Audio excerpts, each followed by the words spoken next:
கடந்த 8ஆம் தேதி வந்து பார்த்தீங்கன்னா டிஎன்பிசி தேர்வு அறிவிக்கப்பட்டிருந்தாங்க. நந்தனம், அரும்பாக்கம் போன்ற பகுதிகளெல்லாம் தொழில்நுட்ப கோளாறுனால அந்த எக்ஸாம் வந்து ஒத்தி வைக்கப்பட்டுள்ளது. இதற்கு காரணமாக இருந்த சண்முக சுந்தரம் அவர்கள் வந்து பதவி நீக்கம் பண்ணியிருக்காங்க. காரணம் திரு சண்முக சுந்தரம் ஐஏஎஸ் அப்படிங்கிறதே வந்து பார்த்தீங்க அப்படின்னா திட்டமிடப்பட்டது. அவர் மிகவும் நேர்மையான அதிகாரி. இல்லை அப்புறம் ஏன் அவங்களை வந்து தூக்கிட்டு புதிதாக வந்து வெங்கடபிரியா ஐஏஎஸ் அவர்கள் நியமிச்சிருக்காங்க? திட்டமிடப்பட்ட சதி.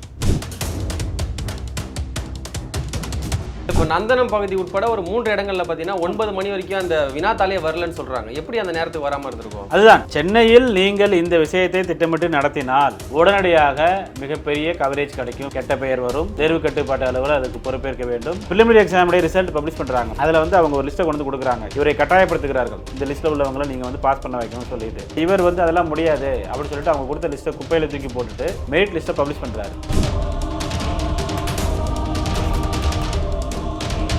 இது வரைக்கும் இல்லாத அளவுக்கு இந்த மாதிரி நடந்துட்டு சொல்றீங்க. அப்படி இருக்கும்போது திமுக அரசு இது கெட்ட பேர் தானே ஏற்படுத்தும். கண்டிப்பா. ஆனா அவங்க ஏன் அதை கண்டுக்க மாட்டாங்க, நடவடிக்கை எடுக்க மாட்டாங்க? அதுதான் வந்து மிகப்பெரிய ஒரு ஆச்சரியமாக இருக்கிறது. ஏன்னா இது வந்து முதல்வர் அவர்கள் புரிந்து கொள்ள வேண்டும். இங்க யார் இதை ப்ரிப்பேர் பண்றாங்க? இளைஞர்கள். குறைந்தது 40 லட்சம் இளைஞர்கள். ஒருத்தன் 2 பேரை கேன்வாஸ் பண்ணுவான், ஓட்டு போடாரா சரியில்லை, அப்போ 1.2 கோடி ஓட்டு. இதனால் ஆட்சி மாற்றம் ஏற்படுமா என்றால் வாய்ப்பும் இருக்கிறது. ஏனென்றால் அனைவரும் இளைஞர்கள், அரசு தேர்வுக்கு தயார் செய்து கொண்டிருக்கிறவர்கள். யூபிஎஸ்சி எக்ஸாம்ல இருக்கட்டும், அதுல நிறைய ஸ்கேம் இந்த மாதிரி குளறுபடிலாம் நடக்கிறது இல்லை. ஆனா தமிழ்நாடு அரசு கொண்டு வந்த டிஎன்பிசி தேர்வுல மட்டும் தொடர்ந்து நடக்குது. என்ன காரணம் சார்? காரணம் என்னவென்றால் அதில் இருக்கக்கூடிய சேர்மன் அண்ட் மெம்பர்ஸ் வந்து பாத்தீங்க அப்படின்னா completely they are equipped and qualified. இதுல குவாலிஃபைடா இல்ல, கண்டிப்பாக இல்லை. ஆர்கனைசேஷனே வந்து பாத்தீங்கன்னா ஃபுல்லா இல்லையே. 14 மெம்பர் ஒரு சேர்மன் இருக்கணும், 6 மெம்பர் தான் இருக்கிறாங்க ஒரு சேர்மன். 7 பேர் இல்லையே, ஏன் நிரப்பல? டிஎன்பிசி அமைப்பு தொடங்கப்பட்டு 100 வருடம் ஆகிறது. எந்த ஒரு தேர்விலையும் இது வரைக்கும் ஹால் டிக்கெட் இருந்தும் தேர்வு எழுதுவதற்கு இடம் இல்லைன்னு சொன்னதே கிடையாது. அதுதான் முதல் முறை. இதுதான் முதல் முறை.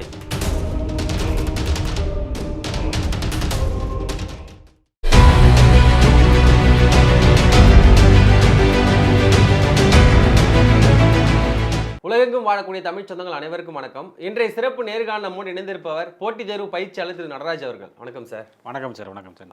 எல்லாருடைய கனவும் பார்த்தீங்கன்னா மோஸ்ட்லி வந்து இளைஞரோட அதிகமான கனவு வந்து பார்த்தீங்கன்னா அரசு வேலைக்கு போகணும் அப்படின்றது தான். அதே மாதிரி பார்த்தீங்கன்னா இப்போ கடந்த 8ஆம் தேதி வந்து பார்த்தீங்கன்னா டிஎன்பிசி தேர்வு அறிவிக்கப்பட்டிருந்தாங்க. குரூப் 2, 2A இந்த மாதிரி தேர்வுகள். நந்தனம், அரும்பாக்கம் போன்ற பகுதிகளெல்லாம் தொழில்நுட்ப கோளாறுனால அந்த எக்ஸாம் வந்து ஒத்தி வைக்கப்பட்டுள்ளது. வருகின்ற மார்ச் 15ஆம் தேதி எக்ஸாம் ஒத்தி வச்சிருக்காங்க. இதற்கு காரணமாக இருந்த சண்முக சுந்தரம் அவர்கள் வந்து பதவி நீக்கம் பண்ணியிருக்காங்க. அது போக புதுசாக வந்து ஒரு அதிகாரி நியமிச்சிருக்காங்க. என்ன காரணம், ஏன் இந்த மாதிரி கோளாறுகள் ஏற்படுத்த பார்க்குறீங்க சார்? இல்லை, இதற்கு காரணம் திரு சண்முக சுந்தரம் ஐஏஎஸ் அப்படிங்கிறதே வந்து பார்த்தீங்க அப்படின்னா திட்டமிடப்பட்டது. இப்போ இதுக்கும் அவருக்கு எந்த சம்மந்தமும் கிடையாது. அதாவது அவர் தான் தேர்வு கட்டுப்பாட்டு அலுவலர். அவர் மிகவும் நேர்மையான அதிகாரி. ஓகே, சரிங்களா. அவர் வந்து பணியாற்றிய சென்னை மாவட்ட கலெக்டராக பணியாற்றி இருக்கிறாரு, வேலூர் மாவட்ட கலெக்டராக பணியாற்றி இருக்கிறாரு, கூட்டுறவுத்துறையில் இருந்திருக்கிறாரு. கூட்டுறவுத்துறையில் அவர் இருக்கும் பொழுது வந்து நகைக்கடன் அது தொடர்பாக வந்து பார்த்தீங்கன்னா ஆதார் கார்டு லிங்க் பண்ணுறது அந்த மாதிரி நிறைய விஷயங்கள் வந்து பண்ணியிருக்காரு. ரொம்ப நேர்மையான அதிகாரி என்று பெயர் எடுத்தவர். இல்லை அப்புறம் ஏன் அவங்களை வந்து தூக்கிட்டு புதிதாக வந்து வெங்கடபிரியா ஐஏஎஸ் அவர்கள் நியமிச்சிருக்காங்க? திட்டமிடப்பட்ட சதி என்று ஓகே ஒரு 100 வருட பாரம்பரிய ஒரு பத்திரிகை கூறுகிறது. ஒரு திட்டமிடப்பட்ட சதி அப்படி சொல்லிட்டு 100 வருட பாரம்பரிய பத்திரிகை ஜூனியர் விடன் என்ற பத்திரிகை. இது வரைக்கும் தெரியாது. இன்று காலை இந்த பத்திரிகை படிக்கும்போது எல்லாருக்குமே ஒரே ஷாக்கு. சார் நான் கேட்குறேன், ஹால் டிக்கெட்டை நீங்கள் கொடுக்குறீங்க, இந்த இடத்துல எழுதுங்க, அரும்பாக்கத்தில் எழுதுங்கன்னு சொல்லி கொடுக்குறீங்க. 1000 பேருக்கு அங்கே அலாட் பண்ணியிருக்கிறீங்க, 200 பேர் தான் அங்கே நம்பர் இருக்குது, 800 பேருக்கு இல்லை. அந்த 800 பேரில் 95% மேல் அல்லது 100% கூட வச்சுக்கோங்க, வெளியூரில் முதல் கட்ட தேர்வை எழுதியவர்கள், சென்னையில் 2ஆம் கட்ட தேர்வை எழுத வந்தவர்கள். மிச்சம் பேலன்ஸ் 200 பேர் இருக்காங்கல்ல. ஆமாம், அவங்க வந்து சென்னையிலேயே முதல் கட்ட தேர்வை எழுதினவங்க, சென்னையிலே 2ஆம் கட்ட தேர்வை எழுதுறவங்க. அந்த 200 பேர் வெளியூர்காரங்களாக கூட இருக்கலாம், இங்கே ஹாஸ்டலில் தங்கி படிக்கலாம். அந்த 200 பேரில் ஒரு 95% மேல் சென்னையிலே முதல்நிலை தேர்வும் எழுதியவர்கள், சென்னையில் 2ஆம் கட்ட தேர்வை எழுதியவர்கள் எழுதுறதுக்கு அலாட் பண்ணவங்க. மிச்சம் 800 பேரில் எல்லாருமே வெளியூரில் அவங்க ஊரில் முதல்நிலை தேர்வு, இவ்வளோ தூரம் ட்ராவல் பண்ணி வந்து சென்னையில் 2ஆம் கட்ட தேர்வு. அப்போ இவ்வளோ தூரம் ட்ராவல் பண்ணி வந்து சென்னை 2ஆம் கட்ட தேர்வை எழுதுபவர்களுக்கு இங்கே உனக்கு சீட்டு இல்லைன்னு சொல்லி சொன்னால் மிகப்பெரிய அதிர்வலையை ஏற்படுத்தும். அதுவும் எந்த இடம்? அரும்பாக்கம். நீங்கள் வந்து அரும்பாக்கம், நந்தனம், அப்புறம் வந்து 2-3 இடங்களில் வந்து இந்த எக்ஸாமினேஷன் நடத்துகிறாங்க. இதில் அரும்பாக்கம் மெயின் ரோடு, மற்ற இடங்கள் மெயின் ரோடு கிடையாது.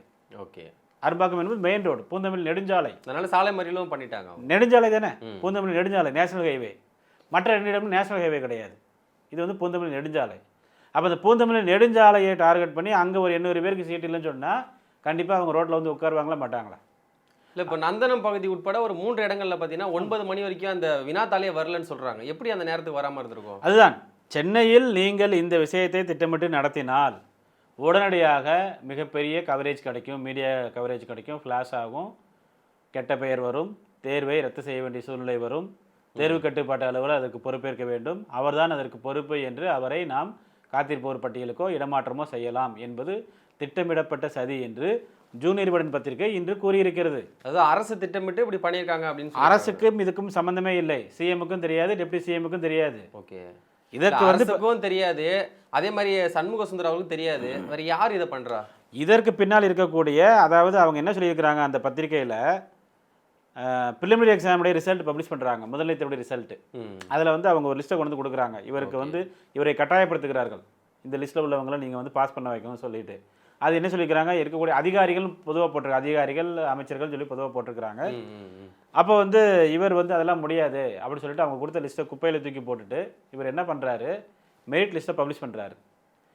அப்போ நம்ம சொன்ன ஆட்களுக்கெல்லாம் வரலையே, இவர் என்ன இப்படி பண்ணுறாரு, இவர் குடைச்சல் கொடுக்குறாரு, இவரை நம்ம மாற்றணுமே அப்படி சொல்லிட்டு இந்த திட்டத்தை அரங்கேற்றி இருக்கிறார்கள் என்று ஜூனியர் விகடன் பத்திரிகை கூறுகிறது. நான் மீண்டும் மீண்டும் ஜூனியர் விகடன் பத்திரிகை தெளிவாக சொல்றதுக்கு காரணம் என்னென்னா, நாளைக்கு நம்மள சொல்லுவாங்க இவன் ஏதோ கதை விடுறான்ட்டு. இன்னைக்கு எல்லாரும் போய் ஜூனியர் விகடன் பாருங்கள், ஜூனியர் விகடனில் மொதல் பக்கத்தில் நீங்கள் எடுத்து பாருங்கள். இல்லை அவங்களுக்கு ஏதோ பிடிக்காத காரணத்தினால கூட சில பேர் மேலே வந்து அவதூறு பரப்பலாம், அதே எப்படி நம்ம ஓகே, அப்போ நீங்கள் உண்மையாக எடுக்க வேணும், அது நல்ல கேள்வி. அந்த பத்திரிகை மீது நடவடிக்கை எடுங்கள். அரசாங்கத்தை சொல்கிறீங்க? கண்டிப்பாக. பத்திரிகை சொல்வது பொய் என்றால் பத்திரிகை மீது நடவடிக்கை எடுங்கள், உங்கள் மீது தவறு என்றால் அரசாங்கம் உங்கள் மீது நடவடிக்கை எடுக்கட்டும். ஏன்னா பத்திரிகை என்பது இன்னைக்கு வந்து உண்மைகளை வெளிக்கொண்டு வேண்டிய ஒரு முக்கியமான ஒரு ஊடகம். அதுதான். அப்படி இருக்கும் பொழுது அது வந்து ஒரு தவறாக சொல்கிறது, அது பொய் சொல்கிறது என்றால் அதுக்கு உண்டான தண்டனை அவர்கள் அனுபவிக்க வேண்டும். இப்போ நாங்கள் என்ன கேட்குறோம், இவங்க சொன்ன மாதிரி அந்த சண்முக சுந்தரம் ஐஏஎஸ் உடனே என்ன பண்ணிட்டாங்க, காத்திருப்போர் பட்டியலில் வச்சுட்டாங்க. இல்லை அவங்க வச்சுட்டாங்க சார், நீங்களே சொல்கிறீங்க அவர் மேலே எந்த ஒரு தவறும் கிடையாது சொல்கிறீங்க. அப்படி பார்த்தா தேர்தல் கட்டுப்பாட்டு அலுவலராக இருக்கக்கூடிய சண்முக சுந்தரம் அவர்கள் என் மேலே எந்த ஒரு தவறும் கிடையாது, திட்டமிட்டு சதி நடத்தப்பட்டது அப்படின்னு சொல்லி வெளிப்படையாக அவர் இல்லை சார். ஆக்சுவலாக இது வந்து அரசாங்கம், அதாவது பொதுவாகவே அரசு அதிகாரிகள் என்ன பண்ணுவாங்க அப்படின்னு, நம்மளால் கவர்மெண்ட்டுக்கு கெட்ட பேர் வரக்கூடாதுன்னு நினைப்பாங்க. சரி, நம்ம பழியை வாங்கிட்டாலும் பரவாயில்ல அப்படின்னு. இல்லை அதெல்லாம் நினைப்பாங்க. இதில் வந்து நம்ம பழியை வாங்கலாம் பரவாயில்ல, நம்மளால் கவர்மெண்ட் கெட்ட பேர் வரக்கூடாது அப்படின்னு நினைக்கக்கூடிய அதிகாரிகள் நிறைய பேர் வந்து இருக்கிறாங்க. இதில் வந்து அவர் வந்து எந்த அளவுக்கு நேர்மையானவர் அப்படிங்கிறது வந்து அவர் பணிபுரிந்த இடங்களில் கேட்டாலே தெரியும். திரு சண்முக சுந்தரம் ஐஏஎஸ் அவர்கள் எந்த அளவுக்கு நேர்மையானவர் என்று பணிபுரிந்த இடங்கள் கேட்டால் எல்லாருமே சொல்லுவாங்க, இவர் ரொம்ப நல்ல ஆஃபீஸர்ப்பா, ரொம்ப நேர்மை, இந்த காலத்தில் ஒரு நல்ல ஆஃபீஸர்ப்பா, நேர்மையான ஆஃபீஸர்ப்பா அப்படி சொல்கிறதுக்கு வந்து உங்களுக்கு வந்து பெரிய பாக்கியம். நேர்மையாக இருந்தால் கூட அதை வெளியில் சொல்ல ஆமாம், சம்டைம்ஸ் நமக்கே தெரியாமல் ஒரு சில தவறுகள் நம்ம பண்ணியிருப்போம். ஸோ நான் எதற்காக இதை சொல்கிறேன் என்றால், ஹால் டிக்கெட் அலாட் பண்ணுறதுங்கிறது சாதாரண ஒரு விஷயம், சரிங்களா? இதில் டெக்னிக்கல் எரர் வருது. அப்போ நந்தனத்தில் கூட கொஸ்டின் பேப்பர் வரலன்னு சொல்லி சொன்னீங்க. ஆமாம், சரி ஓகே, ஹால் டிக்கெட் வந்துருச்சு, அப்புறம் கொஸ்டின் பேப்பர் வரலனாலும் எக்ஸாம் நிற்கும்ல, அது அடுத்த ஸ்டெப்பு. ஹால் டிக்கெட் வந்துருச்சுப்பா, எதையோ பண்ணி ஹால் டிக்கெட் போட்டாங்க, கொஸ்டின் பேப்பர் வரலன்னா அப்போ என்னமோ நடந்திருக்குது. சென்னையில் மட்டும் தான் நடந்திருக்கிறது, மற்ற ஊர்களில் நடக்கல, கிளியராக எக்ஸாமினேஷன் நடத்திட்டாங்க. ஆனால் இதனால் ஒட்டுமொத்த தமிழ்நாடு முழுக்க இது பாதிப்புக்குள்ள. ஆமாம், கண்டிப்பாக. ஸோ இப்போது ஒரு வருடத்துக்கு 40 தேர்வு வச்சுக்கோங்க. டிஎன்பிசி அமைப்பு தொடங்கப்பட்டு 100 வருடம் ஆகிறது. 100 வருடம் 4000 தேர்வு நீங்கள் வச்சுக்கோங்க, 4000 3000 தேர்வு கூட வச்சுக்கோங்க. எந்த ஒரு தேர்விலையும் இது வரைக்கும் ஹால் டிக்கெட் இருந்தும் தேர்வு எழுதுவதற்கு இடம் இல்லைன்னு சொன்னதே கிடையாது. அதுதான் முதல் முறை. இதுதான் முதல் முறை. ஓகே, அதைத்தான் கூறுகிறது நம்ம ஜூனியர் விகடன் பத்திரிகை. திட்டமிட்ட சதி ரத்து பண்ணணுங்கிறதுக்கே பண்ணியிருக்கிறாங்க. யார் சார் பண்ணுற? ஏதோ ஒரு லாபி பண்ணியிருக்காங்க. லாபி, கண்டிப்பாக லாபி சார். நீங்கள் வந்து டிஎன்பிஎஸ்சி வந்து ஒன்றும் பரிசுத்தமான அமைப்பு கிடையாது, அவங்க மேலே இல்லாத வழக்குகளே கிடையாது. டிஎன்பிஎஸ்சி வந்து ஒரு விரைவு டிஎன்பிஎஸ்சி வழக்குகளை விசாரிப்பதற்கு தனியாக ஒரு நீதிமன்றமே அமைக்க வேண்டும். அந்த அளவுக்கு வந்து ஏகப்பட்ட வழக்குகள் அவர்கள் மேல் உள்ளன. அது வந்து ஒரு புரோக்கர்ஸாக இருக்கலாம், இல்லைனா அரசு ஆளும் எந்திரமாக இருக்கலாம். ஆளும் எந்திரம்னா அதாவது நம்ம வந்து ஒரு அமைச்சரையோ சிஎம்ஐயோ அப்படிலாம் நம்ம சொல்ல வரல, ஆளும் சக்தி. நீங்கள் வந்து இன்றைக்கி வந்து நம்ம சிஎம்முக்கே இல்லாத பவர்லாம் ஒரு சிலருக்கு இருக்கும். நிறைய இடங்கள் நம்ம பார்த்துருப்போம், அவங்க தான் பவர் சென்டர்ஸ் சொல்லுவாங்க. ஸோ அந்த பவர் சென்டர்ஸ், அப்புறம் புரோக்கர்ஸ் அண்ட் முக்கியமாக அதிகாரிகள், உள்ளே இருக்கக்கூடிய அதிகாரிகள். ஓகே, டிஎன்பிஎஸ்சியில் இருக்கக்கூடிய அதிகாரிகள் நம்ம வந்து ஒரு சிலர் வந்து தவறு செய்கிறார்கள். இல்லை இந்த மாதிரி தவறு செய்கிறாங்க அப்படின்னு இது கண்டிப்பாக அரசாங்கத்துக்கு கெட்ட பேர் தான். நம்ம ஆட்சியில் நீங்களே சொல்கிறீங்க 100 வருஷமாக டிஎன்பிஎஸ்சி தேர்வு நடத்துகிறாங்க, இது வரைக்கும் இல்லாத அளவுக்கு இந்த மாதிரி நடந்துக்குன்னு சொல்கிறீங்க. அப்படி இருக்கும்போது திமுக அரசு இது கெட்ட பேர் தானே ஏற்படுத்தும். கண்டிப்பாக. ஆனால் அவங்க ஏன் அதை கண்டுக்க மாட்டாங்க, நடவடிக்கை எடுக்க மாட்டாங்க? அதுதான் வந்து மிகப்பெரிய ஒரு ஆச்சரியமாக இருக்கிறது. ஏன்னா இது வந்து முதல்வர் அவர்கள் புரிந்து கொள்ள வேண்டும். ஏனென்றால் மத்திய பிரதேசம், ஹரியானா போன்ற மாநிலங்களில் போட்டித் தேர்வில் நடைபெற்ற அந்த ஊழல் முறைகேடு, அதாவது தேர்தலுக்கு 2 மாதங்களுக்கு முன்னர் நடைபெற்ற போட்டித் தேர்வில் ஊழல் முறைகேடு தொடர்ந்து பல வருஷங்கள் நடந்துருந்துச்சு. தேர்தலுக்கு 2 மாதத்துக்கு முன்னாடி மீண்டும் நடந்துச்சு. இப்போ இது வந்து 6 மாதத்துக்கு முன்னாடி நடந்தால் எலெக்ஷனுக்கு பாதிப்பு இல்லை. இப்போ தொடர்ந்து நடந்துட்டு தான் இருக்குது டிஎன்பிஎஸ்சியில். இப்போ கரெக்டாக 2 மாதம் நடக்கும் பொழுது இதே போன்று மத்திய பிரதேசம் நடந்துச்சு, ஹரியானா நடந்துச்சு. மத்திய பிரதேசத்தில் வியாபம் மிகப்பெரிய ஒரு ஊழல். அதனால் இங்கே யார் இதை ப்ரிப்பேர் பண்ணுறாங்க? இளைஞர்கள். குறைந்தது 40 லட்சம் இளைஞர்கள். சரிங்களா? ஒருத்தன் 2 பேரை கேன்வாஸ் பண்ணுவான். ஓட்டு போடாரா சரியில்லை, அப்போ 1.2 கோடி ஓட்டு. இது வந்து மத்திய பிரதேசத்தில் ஆட்சி மாற்றத்தை ஏற்படுத்தியது, ஹரியானாவில் ஆட்சி மாற்றத்தை ஏற்படுத்தியது. பக்கத்தில் தெலுங்கானாவில் டிஆர்எஸ் கட்சியின் சந்திரசேகர ராவ் அவர் ஆட்சியில் குரூப் 1 மெயின்ஸ் எக்ஸாமினேஷன் ஊழல் நடந்ததுனால எலெக்ஷன் வரும்போது கரெக்டாக அவரை தூக்கிட்டு ரேவந்த் ரெட்டி. இளைஞர்கள் பங்கு ரொம்ப முக்கியம். பிறகு ஏன் இந்த ஹிமாச்சல பிரதேசத்தில் இது நடந்துச்சு? அப்போ ஏன் இந்த அரசாங்கம் இதை வந்து இவ்வளவு லெத்தார்ச்சிக்காக விடுறாங்கன்னு சொல்லி தெரியல. இப்போ எலெக்ஷன் டைம் இல்லைன்னா கூட பரவாயில்ல, பட் இது எலெக்ஷன் டைமாக இருக்குது. அப்படி இருக்கும் பொழுது இன்னொரு முக்கியமான ஒரு விஷயம் என்ன சொல்லி கேட்டிங்க அப்படின்னா, இந்த தேர்வர்கள் வந்து நீங்கள் 2021 தொடர்ந்து 2 முறை அதிமுக ஆட்சி நடந்து திமுக ஆட்சிக்கு வந்தது. திமுக மீண்டும் ஆட்சிக்கு வருவதற்கு இளைஞர்களின் பங்கு ரொம்ப முக்கியமாக இருந்தது. அதுவும் போட்டித் தேர்வு ப்ரிப்பேர் பண்ணக்கூடிய மாணவர்கள். நீங்கள் சும்மா 20 லட்சம் பேர் எழுதுகிற 20 லட்சம் தானே, நீங்கள் எடுத்து பாருங்கள், 40 லட்சம் பேர் ப்ரிப்பேர் பண்ணுறாங்க. சரிங்களா? 40 லட்சம் பேர் உயிரை கொடுத்து படிக்கிறாங்க, 6 வருஷமாக படிக்கிறாங்க. குறைஞ்சது ஒரு ஃபீல்டுக்கு 6 வருஷம் இருக்கிறாங்க. 2019 சப் இன்ஸ்பெக்டர் எக்ஸாமினேஷனில் மிகப்பெரிய ஒரு ஸ்கேம் நடந்து 1 வருஷம் கோர்ட்டு கேஸ் நடந்துச்சு. நம்ம டிராஃபிக் ராமசாமி அவர்கள் வழக்கு தொடர்ந்துருந்தார். சும்மா சாதாரண ஆள் வழக்கு தொடர்ந்துன்னா நம்ம அதை மென்ஷன் பண்ண மாட்டோம். டிராஃபிக் ராமசாமி அவர்கள் வழக்கு தொடர்ந்துருந்தார். ஓகே, அப்போ வந்து இளைஞர்கள் பாதிக்கப்பட்டார்கள். எஸ்ஐ எக்ஸாமினேஷனை பல லட்சம் பேர் எழுதுவாங்க. அப்போ குரூப் 4 எக்ஸாமினேஷன் ஊழல் ராமேஸ்வரத்துலேருந்து ஆன்சர் ஷீட் எடுத்து வரும்பொழுது பெரிய இஷ்யூ பண்ணாங்க சொல்லி அது ஒரு 20 லட்சம் பேர் எழுதுனாங்க. அந்த 2 ஊழல்களும் நடந்து மாணவர்கள் கண்முன்னே நிற்குது. 2020 கொரோனா வந்துருச்சு, 21 எலெக்ஷன் வருது. மாணவர்கள் அதெல்லாம் மனசில் வச்சு இவங்க சரியாக பண்ணலடா, இவங்களுக்கு ஓட்டு போடுவோம்னு சொல்லி டிஎம்கேவுக்கு ஓட்டு போட்டாங்க. போட்டித் தேர்வுக்கு ப்ரிப்பேர் பண்ணக்கூடிய மாணவ மாணவிகள். கண்டிப்பாக நீங்கள் வந்து எங்களுக்கு லைப்ரரி கலைஞர் நூற்றாண்டு நூலகம் கட்டி கொடுக்கணும்னு நாங்கள் கேட்கல. நான் முதல்வர் திட்டத்துக்கு கீழே எங்களுக்கு பயிற்சி கொடுக்கணும்னு நாங்கள் கேட்கல. ஊருக்கு வந்து இந்த நம்ம பேர் என்ன எம்ப்ளாய்மெண்ட் நியூஸில் எம்ப்ளாய்மெண்ட் டிபார்ட்மெண்ட்டில் எங்களுக்கு நீங்கள் பயிற்சி கொடுங்கன்னு நாங்கள் கேட்கல. நாங்களே படிக்கிறோம். நாங்கள் வந்து ஹார்ட் ஒர்க் பண்ணி படிக்கிறோம். எங்களுக்கு 0 ஊழல் சொல்லி எக்ஸாம் மட்டும் நடத்துங்க, அதுதான் ஸ்டூடெண்ட்ஸ் கேட்குறாங்க. மத்திய அரசு கொண்டு வர யூபிஎஸ்சி எக்ஸாமில் இருக்கட்டும், அதில் நிறையா ஸ்கேம் இந்த மாதிரி குளறுபடியெல்லாம் நடக்கிறது இல்லை. ஆனால் தமிழ்நாடு அரசு கொண்டு வர இந்த டிஎன்பிசி தேர்வில் மட்டும் தொடர்ந்து நடக்குது. என்ன காரணம் சார்? காரணம் என்னவென்றால் அதில் இருக்கக்கூடிய சேர்மன் அண்ட் மெம்பர்ஸ் வந்து பார்த்தீங்க அப்படின்னா completely they are equipped and qualified. அவங்க வந்து குவாலிஃபைடாக இருக்கிறாங்க. அதுதான் ரொம்ப முக்கியமான விஷயம். இதில் குவாலிஃபைடாக இல்லை, கண்டிப்பாக இல்லை. நீங்கள் வந்து இப்போ ஆர்கனைசேஷனே வந்து பார்த்தீங்கன்னா ஃபுல்லாக இல்லையே. 14+1 14 மெம்பர், ஒரு சேர்மன் இருக்கணும். 6 மெம்பர் தானே இருக்கிறாங்க, ஒரு சேர்மன். 7 பேர் இல்லையே, ஏன் நிரப்பலை? 5 வருஷம் இருந்துச்சா, நிரப்பியிருக்கலாமே. இவங்களை மட்டும் சொல்லலை, நம்ம அவங்க பெரிய அதிமுக பிரிவிலையுமே இதே தான். அதாவது அவங்க வீட்டில் வேலை செஞ்ச ஆட்களெல்லாம் வந்து அப்பாயின்ட் பண்ணிட்டாங்க. எலக்ட்ரிஷியனாக வேலை செஞ்ச ஆட்களெல்லாம் வந்து பார்த்தீங்கன்னா மெம்பராக அப்பாயின்ட் பண்ணிட்டாங்கன்னு ஒரு பெரிய கேஸே போட்டாங்க. அப்போ கோர்ட்டில் ஜட்ஜே வந்து பார்த்தீங்கன்னா நிறைய வக்கீல்கள், lawyer, senior most lawyers and retired ஆகக்கூடிய அந்த லெவலுக்கு ஜட்ஜஸ்லாம் வந்து பார்த்தீங்கன்னா அவங்க மெம்பராக அப்பாயின்ட் பண்ணியிருந்தாங்க. கோர்ட்டு கேஸ் ஆச்சு. அப்போ வந்து ஜட்ஜு வந்து நீங்கள் ஜட்ஜாக இருக்கிறீங்க, நீங்கள் அங்கே போகிறீங்கன்னா நீங்கள் என்ன நோக்கத்தில் போகிறீங்க அப்படின்னு சொல்லி ஜட்ஜ் என்ன பண்ணிட்டாரு, அவங்களாம் டிஸ்குவாலிஃபை பண்ணிட்டார். அந்த மாதிரிலாம் அங்கேயும் நடந்துச்சு. இப்போ நாம் என்ன கேட்குறோம், யூபிஎஸ்சியில் நீங்கள் வந்து ஒரு senior most IAS officer Ajay சொல்லிட்டு அவர் தான் அங்கே சேர்மனாக இருக்கிறாரு. அண்ட் ஷில்பா சிங் சொல்லி ஒரு சீனியர் மோஸ்ட் ஐபிஎஸ் ஆஃபீஸர். பல துறைகளில் வந்து பார்த்தீங்கன்னா நல்லா பெர்ஃபார்ம் பண்ணவங்க. அவங்க ஐபிஎஸ், அவங்க ஒரு மெம்பராக இருக்கிறாங்க. அனுராதான்னு சொல்லிட்டு ஒரு Indian defence and audit service, அவங்க ரொம்ப பயங்கரமாக நேம் வாங்கினவங்க. எல்லாருமே வந்து வெல் குவாலிஃபைடு. குஜராத்தில் வந்து பப்ளிக் சர்வீஸ் கமிஷன் சேர்மனாக இருந்தவர் இங்கே மெம்பராக இருக்கிறாரு. சஞ்சய் வெர்மான்னு சொல்லிட்டு ஒரு ஃபாரின் சர்வீஸ் ஆஃபீஸர், எப்படி ஃபாரின் சர்வீஸ் ஆஃபீஸர் வந்து மெம்பராக இருக்கிறாரு. பித்யுத்னு ஒரு ஐஏஎஸ் ஆஃபீஸர். இவங்கெல்லாம் வந்து சோலார் எனர்ஜியில் வந்து பார்த்தீங்கன்னா எம்டியாக இருந்தவங்க. அந்த மாதிரி குவாலிஃபிகேஷன் நீங்கள் யூபிஎஸ்சி வெப்சைட்டை போய் நீங்கள் கிளிக் பண்ணி பாருங்கள்.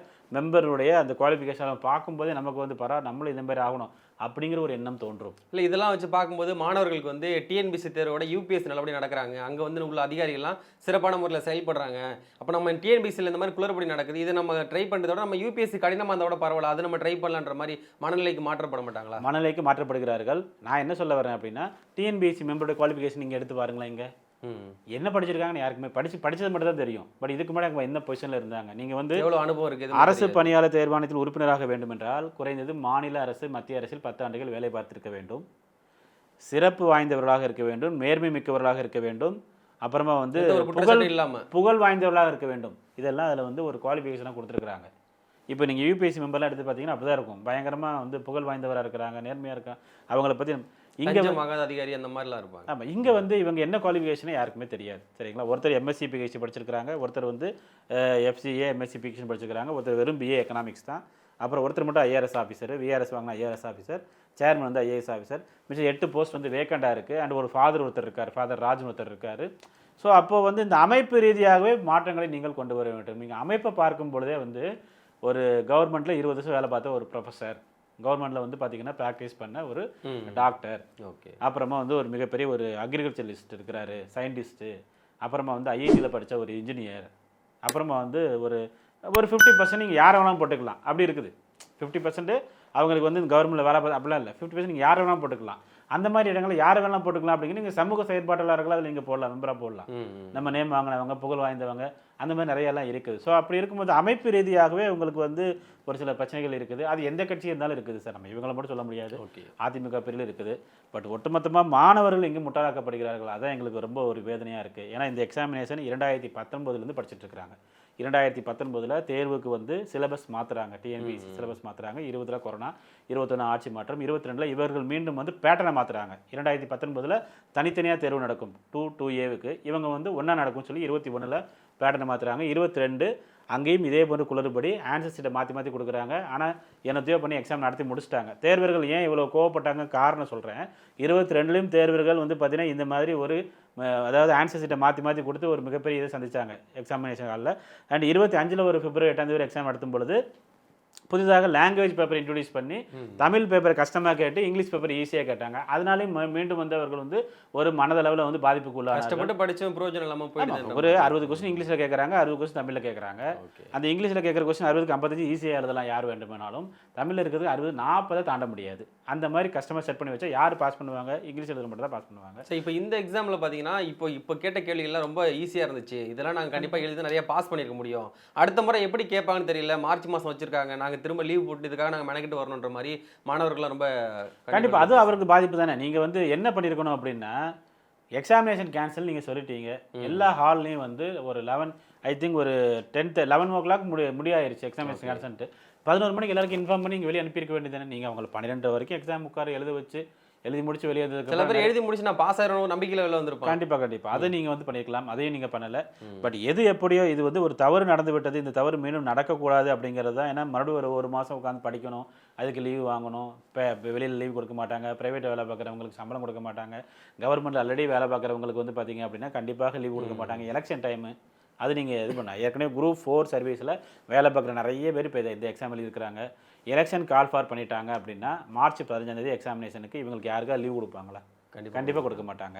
இன்றைக்கி அவங்க பிப்ரவரி 8 நல்ல மனநிலையோடு அவங்க படித்து பாஸ் பண்ணி எழுதுனது எப்படி இருக்கும்? மார்ச் 15 லீவே கிடைக்காம எலெக்ஷன் டியூட்டியும் பார்த்துக்கிட்டு, எலெக்ஷன் டியூட்டி சாதாரண டியூட்டி கிடையாது. நீங்கள் வந்து இப்போ காரில் இருக்கா அது இருக்கா எல்லாம் அப்படிலாம் இருந்துட்டு எக்ஸாமினேஷன் எழுதக்கூடிய 3 மணி நேரம் மட்டும் பெர்மிஷன் வாங்கிட்டு போய் எழுதுறது எப்படி இருக்கும்? அதனால் இதையெல்லாம் வந்து டிஎன்பிஎஸ்சி உணர்ந்திருக்க வேண்டும். எங்களை பொறுத்தளவு என்னென்னா, ஒரு சந்தேகம் இருக்கிறது, இது திட்டமிடப்பட்டிருக்கிறது என்று ஒரு வார பத்திரிகையில் குறிப்பிட்டதனால் அதனை தீர்க்க வேண்டிய கடமை வந்து டிஎன்பிஎஸ்சிக்கு இருக்குது. பிளைண்டாக வந்து இவங்க வந்து அவதூறு பரப்புறாங்க எங்கள் மேலே அப்படி சொல்லி ஒரு ஃபேக்ட் செக் ரிலீஸ் பண்ணுறது வந்து ஒரு பெரிய கெட்டிக்காரத்தனம் கிடையாது.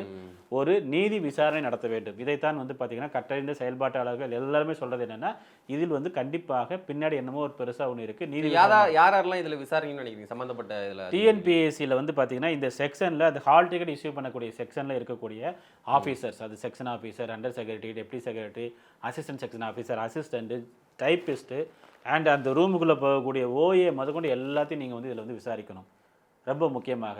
இன்னொன்று, அந்த கண்ட்ரோலர் ஆஃப் எக்ஸாமினர் அப்படிங்கிற அந்த ஒரு போஸ்ட் இருக்குது பார்த்தீங்களா, அது வந்து உங்களுக்கு வந்து ரொம்ப ஒரு முக்கியமான போஸ்ட். இப்போ நீங்கள் மெயின் எக்ஸாம் எழுதி முடிச்சுட்டு வந்து உங்களுடைய நம்பர், உங்களுடைய ஆன்சர் சீட்டு, உங்கள் ஒரு ரிஜிஸ்டர் நம்பர், அதுக்கு ஒரு டம்மி நம்பர் ஒன்று இருக்கும். அந்த டம்மி நம்பர்லாம் இவருக்கு தான் தெரியும், வேறு யாருக்கும் தெரியாது. நீங்கள் டம்மி நம்பர், ஒருத்தருடைய ஆன்சர் சீட் அப்படிங்கிறது ஒருத்தருடைய லைஃபு.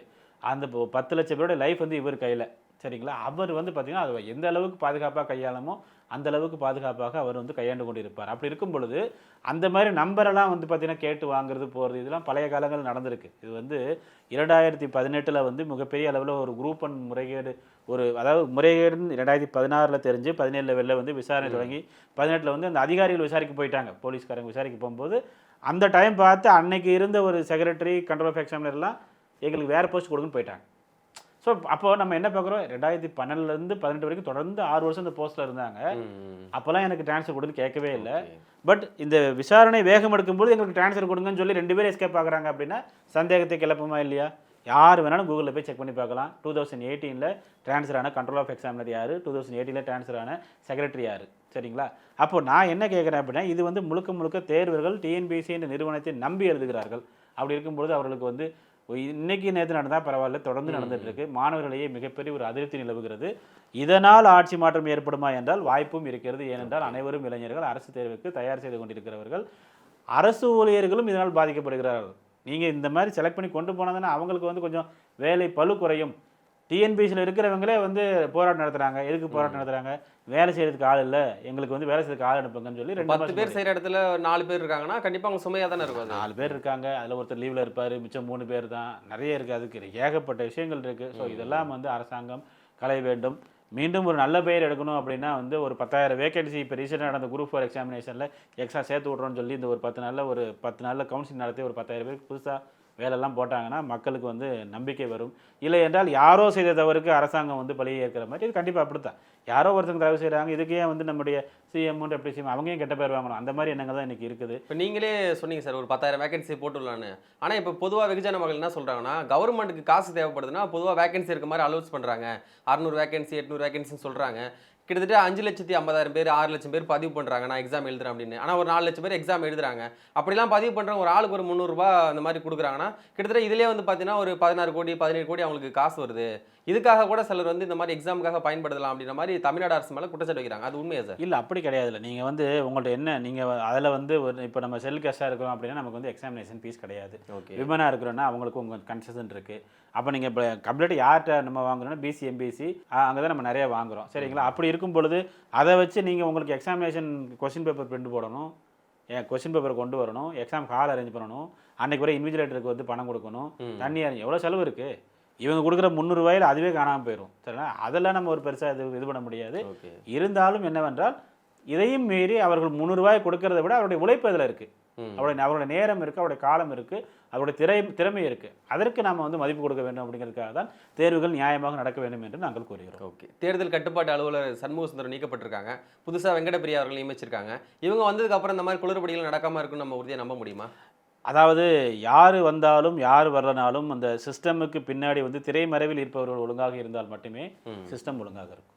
சரி, இதெல்லாம் சரி பண்ண என்ன பண்ணணும்? அவங்கள மாற்றினா தான் சரி பண்ண முடியும்னு நினைக்கிறீங்களா? இதையெல்லாம் சரி பண்ணுவதற்கு பெண்டிங்கில் இருக்கக்கூடிய வழக்குகள் என்னென்ன இருக்குது, எந்த விதமான காம்ப்ரமைஸும் இல்லாமல் அந்த வழக்குகளை விரைவாக 4 மாதம் 5 மாதத்தில் முடித்து வழக்குகளில் உண்மையிலே தப்பு பண்ணியிருக்கிறாங்கன்னா அவர்களுக்கு தண்டனை கொடுத்தால் மட்டுமே இது வந்து பார்த்தீங்க அப்படின்னா திருந்தும், இல்லை என்றால் திருந்தாது. இப்போ இது இந்த திமுக அதிமுக இந்த ஆட்சி மட்டும் இல்லாமல் பல்வேறு ஆட்சிகள்லையும் இந்த மாதிரி குற்றச்சாட்டு நடக்குது. கண்டிப்பாக வேற புதுசாக ஆட்சி மாற்றம் வந்தால் இது நடக்காதுன்ற மாதிரி அந்த மாதிரி எதிர்பார்ப்புகள் மாணவர் மத்தியில் இருக்குது. அதாவது புதிதாக ஆட்சி மாற்றம் வந்தால் இது நடப்பது, இந்த மாதிரி தவறுகள் நடப்பது குறையும் அப்படிங்கிறது எண்ணங்கள் மாணவர்கள் மத்தியில் இருக்குது. ஏன் அந்த மாதிரி ஒரு மனநிலைக்கு போகிறாங்க? ஏன் அந்த மனநிலைக்கு போகிறாங்கன்னா, அதிமுக பிரிவில் நடந்துச்சு, அவங்க தடுக்கலை. டிஎம்கே பிரிவில் நடந்துச்சு, தடுக்கலை. 2021 தேர்தல் வாக்குறுதியில் முதல்வர் அவர்கள் ஒரு வாக்குறுதி கொடுத்தார். என்ன கொடுத்தார்? அரசு தேர்வுகளில் நடைபெற்ற முறைகேடுகளை தடுப்பதற்கு அதை ஒரு நபர் கமிட்டி அமைக்கிறேன்னு சொல்லி சொன்னாங்க 2021. இது வரைக்கும் அமைக்கவில்லை. அவர்களுக்கு உண்மையிலேயே அமைத்து திருத்த வேண்டும் என்று ஒரு இது இருந்துச்சுன்னா கண்டிப்பாக அமைச்சிருப்பாங்க, அதை அமைக்கல. அப்படி இருக்கும்போது மாணவர்கள் என்ன நினைக்கிறாங்க? கண்டிப்பாக 2 பார்ட்டி மேலேயும் மாணவர்கள் போட்டி தேர்வு பண்ணக்கூடிய மாணவர்கள் அதிருப்தியில் தான் இருக்கிறாங்க. ஸோ அதனால ஆட்சி மாற்றம் வந்துச்சு அப்படின்னா புதிதாக ஒரு தலைமை வரும்பொழுது அட்லீஸ்ட் கொஞ்சம் குறையும். இது எங்கே நம்ம பார்க்கலாம் அப்படின்னா, எம்ஜிஆர் அவர்கள் வந்து சிஎம் வரும்பொழுது அவர் சிஎம் ஆகிறதுக்கு முன்னாடி ஒரு பேட்டி கொடுத்தாரு. என்ன கொடுத்தாரு சொல்லி கேட்டிங்க அப்படின்னா, ஊழல் அதிகமாக நடைபெறுகிறது அது அப்படிங்கிற அந்த ஒற்றை இதை வச்சு தான் ஜெயிச்சார். அவர் வந்து ஜெயிக்கும் பொழுது அப்போ அவர் வந்து உடனே டிஎன்பிஎஸ்சி சேர்மன் சொன்ன ஒரே வார்த்தை, எந்த காரணத்தை கொண்டும் டிஎன்பிஎஸ்சி தேர்வில் ஊழல் நடைபெறக்கூடாது. திரு சகாயம் ஐஏஎஸ் அவர்கள் ஒரு டெப்டி கலெக்டராக வரும்பொழுது எம்ஜிஆர் பேரில் செலக்ட் ஆனார். அப்போ சகாயம் ஐஏஎஸ் அவர்கள் ஒரு தடவை சொல்லும் பொழுது என்ன சொன்னார்? நான் ஒரு டெப்டி கலெக்டர் ஆனேன் அப்படின்னா அதற்கு காரணம் எம்ஜிஆர் பீரியடில் டிஎன்பிஎஸ்சி தலைவர் வந்து பார்த்தீங்க அப்படின்னா எந்த காரணத்தை கொண்டு அவர் சமரசம் செய்யலை, அதனால தான் நான் டிஎன்பிஎஸ்சி நான் குரூப் 1 என்னால் வாங்க முடிஞ்சது. அப்போ கூட மெம்பர்ஸ் எல்லாம் வந்து பார்த்தீங்க அப்படின்னா மற்ற ஆஃபீஸர்ஸ் மெம்பர்ஸ் எல்லாரும் அந்த சேர்மனுடைய கழுத்தை நெருக்க போனாங்களாமா, இப்போலாம் நீங்கள் ரிசல்ட் போடக்கூடாதுன்னு சொல்லிட்டு இவர் சகாயம் அவர்கள் நேருக்கு நேர் சொன்னது. அப்படி இருக்கும் பொழுது புதிதாக ஒரு ஆட்சி அமைத்த எம்ஜிஆர் அவர்கள் அரசாங்கத்தை க்ளீன் பண்ணணும் அப்படிங்கிறதுக்காக, அரசு ஊழியர்கள் கட்டறங்கிறதுக்காக அப்படி ஒரு ஆர்டர் போட்டார். அப்படி புதுசாக ஒருத்தர் தான் அதை நம்ம செய்ய முடியும். ஓகே. மீண்டும் மீண்டும் இவர்களே வந்து அதை நம்ம எதிர்பார்க்கறது வந்து பார்த்தீங்கன்னா மிகப்பெரிய ஒரு முட்டாள்தனம். அதை மாணவர்கள் முடிவு பண்ணி இந்த முறை தேர்வு பண்ணுவாங்கன்ற மாதிரி கண்டிப்பாக தேர்வு பண்ணுவாங்க சார். வாய்ப்புகள் நிறைய இருக்குது. நிறைய தகவலை கூட பகிர்ந்தீங்க. மிக்க மகிழ்ச்சி. நன்றி சார். நன்றி. சாட்டை எடுத்து நாட்டை திருத்து